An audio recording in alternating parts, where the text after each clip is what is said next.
මේ capable කියලා කියන්නේ හැකි, සමත්, පුළුවන්, පොහොසත්, දක්ෂ කියන adjective එක. මේකත් එක්ක of කියන preposition එක තමයි යෙදෙන්නේ වාක්‍ය හදන්න ගියාට පස්සේ.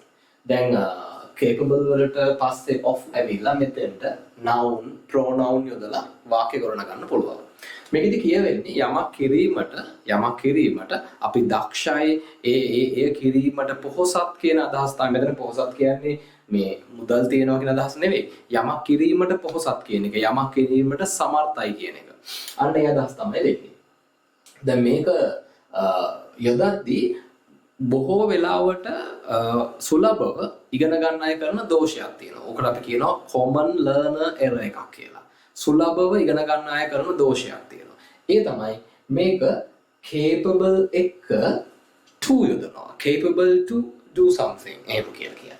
නෑ සිංහලෙන් හිතුවම ඒක හිතනවානේ යමක් කිරීමට දක්ෂයි වුවන් පස්සේ අපිට එමෙ හිතෙනවා. දැන් මෙතන තියෙන්නේ මේ ආක්‍රමක භාවිතයක්. දැන් අපි මේ වෙලාවේ අපේ සාකච්ඡාව ඒකනේ adjectives එක්ක අක්‍රමවත්ව එල්ලිලා ඉන්න නිපාත ගැන තමයි අපි මේ කතා කරගෙන යන්නේ නේද? එතකොට මෙතෙන්ට මතක ඇතුව capable එක්ක එල්ලිච්ච preposition එක of කියන එක අපේ ඔළුවේ අදින් තියාගන්න ඕන. අපි දැන් ඕක පාවිච්චි කරලා වාක්‍ය හදන්නේ කොහොමද කියලා බලමුකෝ. ඔහු රැකියාව කිරීමට සමත්. උතන අදහස් කරන්නේ එයාට රැකියාව කරන්න පුළුවන්, එයා රැකියාව කිරීමට දක්ෂයි කියන එක. ඒ කිසි ගැටලුවක් නැහැ. එයාට කරගන්න පුළුවන්. ඒකට එයා පොහොසත් කියන එක.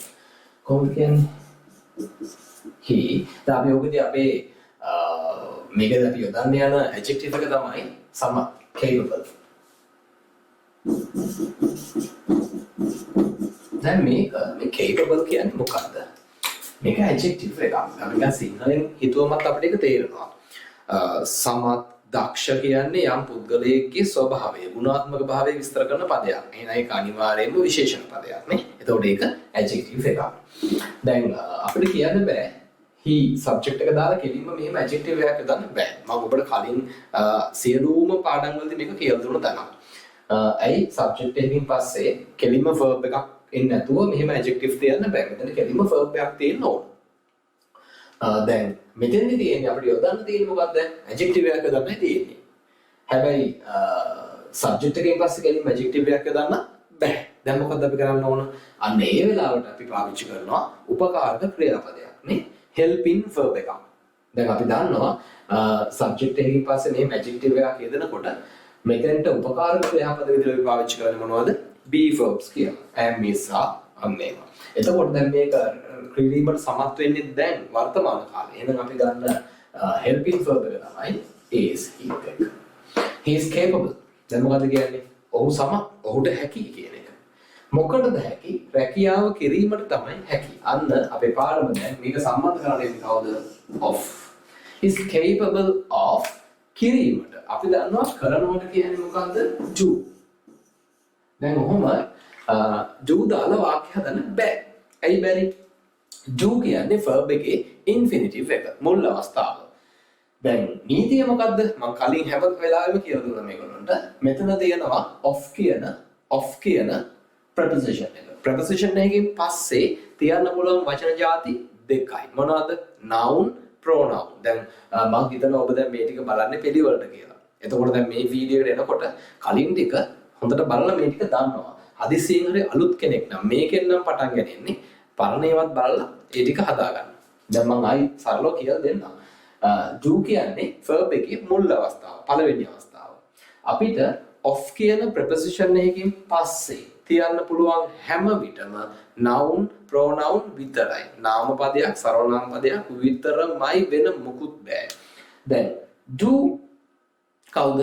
verb එක, ක්‍රියාපදයක්. දාන්න බෑ. ඒ දෙකයින් දාන්න පුළුවන් කිව්වේ කවුද?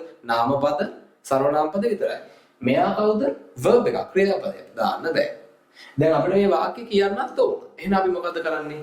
අපිට පුළුවන් ක්‍රියාපදයක් නාම පදයක් බවට පත් කරගන්න. ක්‍රියාපදයක් නාම පදයක් බවට පත් කරගන්න. කොහොමද ක්‍රියාපදයක් නාම පදයක් කරන්නේ? මේ ක්‍රියාපදයේ අගට දාන්නේම ing. දැන් මෙයා කවුද? නාම පදේ. doing, කිරීම කියන එක.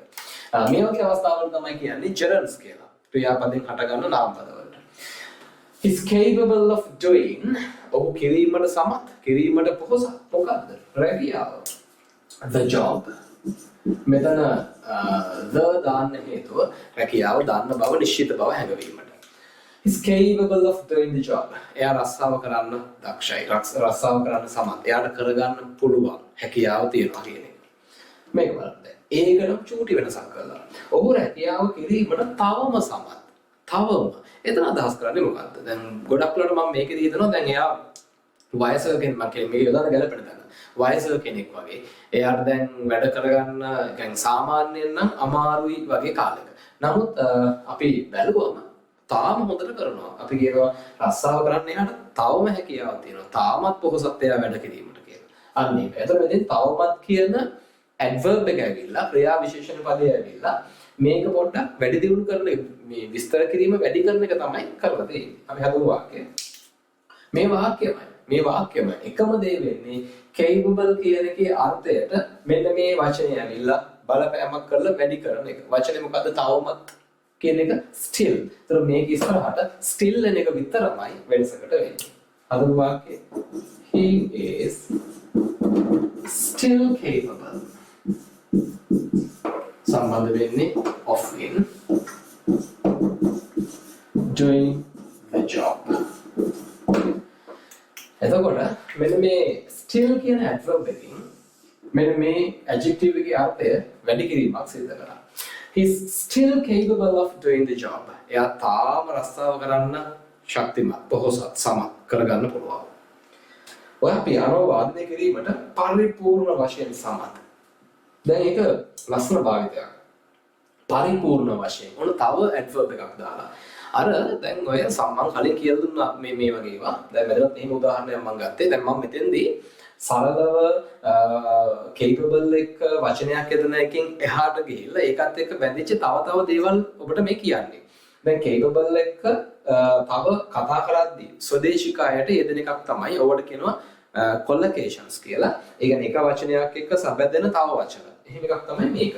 perfectly කියන එක. ඒතකොට ඒව දාලා කිව්වම අපි දැන් ලියද්දි කතා කරද්දි මෙහෙම භාවිත කරාම අපි හිතමු ස්වදේශික බ්‍රිතාන්‍යයේ වුණත් නුහුරු බවක් දැනෙන්නේ නැහැ. මේක හිතලම කරන දෙයක් නෙවෙයි. දැන් අපි නැත්තම් අපි වචන දාලා හිතලා කතා කරනකොට සමහර වෙලාවට අපි නොගැලපෙන ඒවා කියන්න ඉඩ තියෙනවා. ඒ කියන්නේ සුද්ධ පාවිච්චි කරන්නේ නැති යෙදුම් අපි යොදන්න ඉඩ තියෙනවා. දැන් මෙතන එහෙම එකක් නෙවෙයි. අපිට හොඳටම අධ්‍යයනය කරලා හොයාගන්න පුළුවන් ඒවත් එක්කම කොලකේට් වෙන තැන්. දැන් මෙතන එහෙම එකක්. ඔයා පියානෝ වාදනය කරන්න පරිපූර්ණ වශයෙන් සමත්. දැන් අර ටික අපිට පහසුයි හදාගන්න පුළුවන්. You are on පරිපූර්ණ වශයෙන් සමත්. Perfectly.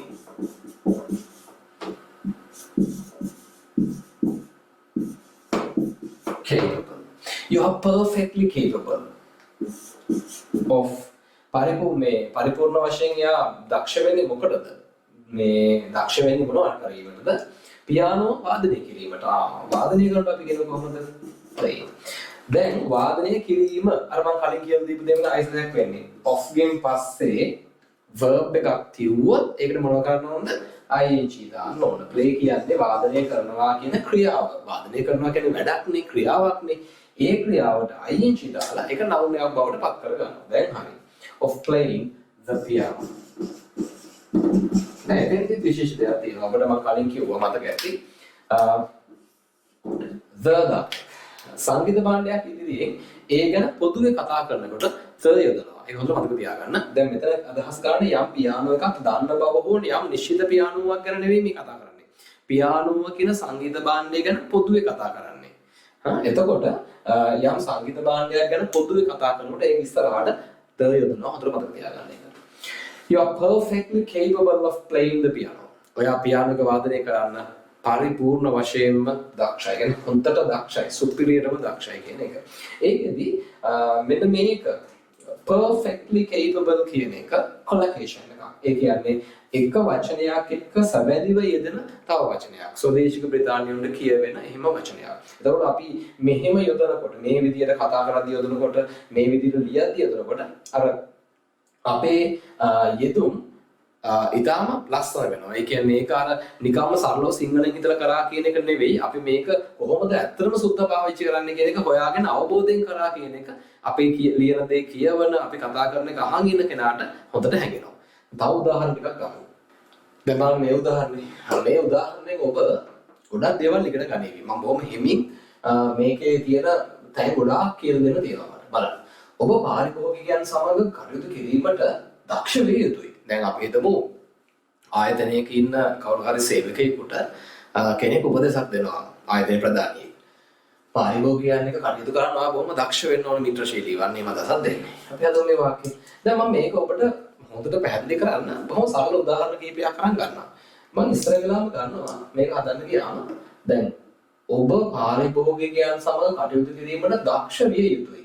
දැන් ඔබ දක්ෂයි කියලා අදහස් කරන්නේ මෙතන මේ capable කියන එක තමයි. ඔබ දක්ෂයි කියලා නිකම්ම කොහොමද කියන්නේ? දැන් ඔබ තමයි අපිට කියන්න ඕනේ. හරිද? ඊළඟට දැන් මම මේක හොඳට වෙන් කරලා කියලා දෙන්න. අපි නිකන් සරල එකක් ගන්නවා කියන්න. ඔබ දක්ෂයි. ඔබට හැකියාව තියෙනවා. මේක කොහොමද කියන්නේ? යුතුය කතාවක් නැතුව. ඔබ දක්ෂයි. කොහොමද කියන්නේ? you දක්ෂයි කියන්නේ capable. මේක අපි කිව්ව මොන වචනයක් කියලාද? adjective එකක් කියලා. එතකොට මම නිකම්ම වාක්‍ය ගන්න නැතුව හැදෙන විදිය කියන්නේ. එතකොට මේක adjective එකක් නිසා මෙතන helping verb එකක් ඕනේ. කවුද? are. ඔයත් එක්ක ඉන්න be verb එක ආනේ. You are capable. ඔබ දක්ෂයි. දැන් මෙතන තියෙන්නේ ඔබ දක්ෂ විය යුතුයි කියලා. අන්න යුතුයි කියන්නේ modal verb එකක්. modal verb එකක්. දැන් මොනවද යුතුයි කියන වචන? ඔබ දන්නවා should must වගේ ඒවා ගන්න පුළුවන්. මේවා මොනවද? මේවට කියන්නේ modal verbs. එතකොට දැන් should යුතුයි. must යුතුයි. හැබැයි must එකේ පොඩ්ඩක් අවධාරණය වැඩි බවක් තියෙනවා. should වලට වඩා. දෙකම බොහෝ දුරට අර්ථයෙන් සමානයි. දැන් ඔතන කියන්නේ ඔබ දක්ෂ විය යුතුයි කියලා. දැන් අපි ඒක හදමුකෝ. ඔබ දක්ෂ විය යුතුයි. දැන් කොහොමද කියන්නේ ඒක? දැන් අපි මේ වාක්‍ය දෙනවා දැන් හොඳේ. you ඔබ දක්ෂයි, you are capable. දැන් මෙතෙන්ට ඔබ දක්ෂ විය යුතුයි. ඔන්න යුතුයි කියලා කැවිලා. අපි හිතමු ටිකක් මේක අවධාරණයෙන් කියනවා කියලා අපි must දාමු. You must. දැන් must කින් පස්සේ දැන් අපිට මේ ලියන්න තියෙන දැන් මොන වචනද? capable කියන එක. must කින් පස්සේ අපිට කෙලින්ම මෙතෙන්ට capable ලියන්න බෑ. හේතුව. ඒක තමයි modal verb එකකින් පස්සේ හැම විටම සාමාන්‍ය verb එක ordinary verb එක මුල් අවස්ථාව තියෙන්න ඕන. ඒ කියන්නේ මෙතෙන්ට ක්‍රියාපදයක මුල් අවස්ථාව එනවා. උදාහරණයක් ගත්තොත් you must go. ඔයා යා යුතුයි. හරි. You must learn. නුඹ ඉගෙන ගත යුතුයි. ඉගෙන ගන්නවා කියන්නේ ක්‍රියාවක්. හරි. You must teach. නුඹ ඉගෙනවිය යුතුයි. හරි. You must eat. නුඹ කෑ යුතුයි. හරි. ඒ මොකද මේකෙන් පස්සේ තියෙන්න ඕන ක්‍රියාපදයක මුල් අවස්ථාව. හැබැයි දැන් අපිට ඕන වෙලා තියෙන්නේ මොකද්ද? capable දාන්න. දැන් මෙතන capable ලිව්වොත් වාක්‍ය වැරදි. ඇයි වැරදි? capable කියන්නේ adjective එකක් නිසා. බෑ. ඒ නිසානේ උදව්වට කවුද ගත්තේ? be verbs ගත්තේ. අන්න ඒ be verb එක මෙතෙන්ට එන්න ඕන. ආ එක මෙතෙන්ට එන්න ඕන. එන්න මේ ආ එක මෙතෙන්ට එන්න ඕන. මේ. හරිද? දැන් මෙතෙන්ට ආ එක මෙහෙම දාන්න බෑ. එහෙම තව නීතියක්. ඒ තමයි must ගෙන් පස්සේ තියෙන්න ඕන verb එකේ මුල් අවස්ථාව කියලා කිව්වා infinitive. ආ කියන්නේ infinitive එකක් නෙවෙයි. ආ හැදුනේ කාගෙන්ද? ආගේ මුල් එක්කෙනා කවුද? be. be verbs කියලානේ කිව්වේ. අන්න මෙතෙන්ට එනවා කවුද? be. ඔන්න be එන්න හේතුව. You must be අන්න දැන් ගන්න capable. You must be capable. You must be capable. නුඹ දක්ෂ විය යුතුයි. සමර්ථ විය යුතුයි. මොකටද සමර්ථ වෙන්න ඕන? දැන් ඕන සම්බන්ධ කරන පාඩේ කවුද? of. පාරිභෝගිකයන් සමග කටයුතු කරන්න. කටයුතු කරනවා. ගනුදෙනු කරනවා. කටයුතු කරනවා. මොකද්ද? deal. එතකොට මොන deal කියන වචනේ ගත්තා. දැන් deal වලට මොනවද අපි කරන්න ඕන? deal කියන්නේ verb එකක්. කටයුතු කරනවා. ගනුදෙනු කරනවා යමෙකු සමග. දැන් ගනුදෙනු කරනවා කියවන් පස්සේ ඔය මතක තියාගන්න මුදල්මම නෙවෙයි. මිනිසුත් එක්ක වැඩ කරනවා ඒක deal තමයි. දැන් මොනවද කරන්නේ මේකට? දාන්න ඕන ing. ඇයි ing දාන්නේ? කියන්න බෑ හේතුව දැන් අපි ඊවතාවක් කිව්ව මේ වීඩියෝ එකේම. of කියන්නේ preposition එක. එයාගේ පස්සේ තියන්න පුළුවන් noun pronoun විතරයි. deal කියන්නේ verb එකක්. එහෙනම් දාන්න බෑ. අපිට පුළුවන් verb එක කවුරු බවට පත් කරන්නේ? noun බවට පත් කරන්න. නාමපදයක් බවට පත් කරන්න. කොහොමද කරන්නේ? ඕනම verb එකක් noun එකක් කරන්න පුළුවන් verb එකේ යාගට ing දැම්මට පස්සේ. එතකොට dealing. හරි. ඊළඟට තව එකක් එනවා. යමෙකු සමග ගනුදෙනු කරන දැන් deal එකත් එල්ලෙන preposition එක. දැන් අපි මේ වෙලාවේ මාතෘකාවත් ඕකනේ. මොකද්ද? capable කියන adjective එකත් එක්ක එල්ලෙන preposition එක කවුද? of. deal එක යමෙකු සමග ගනුදෙනු කරනවා. ඒ කියන්නේ අපිට සිංහලෙන් විතරක් ගන්න පුළුවන්. සමග කියන preposition එක මොකද්ද? with.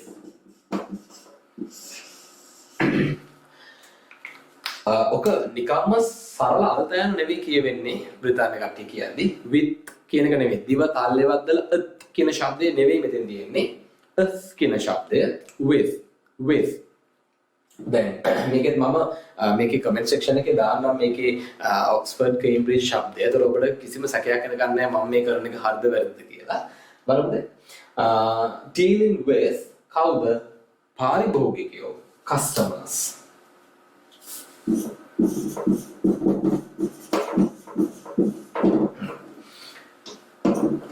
දැන් බලන්න you must be capable of dealing with customers. ඔයා පාරිභෝගිකයෙක් එක්ක වැඩ කරන්න දක්ෂ වෙන්න ඕන. පාරිභෝගිකයෙක් එක්ක කටයුතු කරලා කතා බහ කරලා ඒවලා හිත දිනාගෙන කටයුතු කරන්න දක්ෂ වෙන්න ඕන.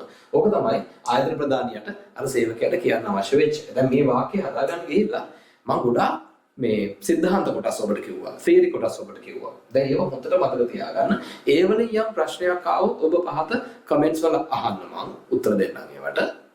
ඒ වගේම මේකෙන් මම කැමතියි දැන් මේක මම අවස්ථා ගොඩක් කියලා දුන්නානේ. මේ වගේ ඔබට හරි නිර්මාණශීලී වාක්‍යේවි. අන්න ඒව මේ ලියන්න යට කමෙන්ට් කරන්න. මේ වලින් සටහන් හදා ගන්න. ඒ වගේම බය නැතුව මේව යොදලා කතා කරන්න.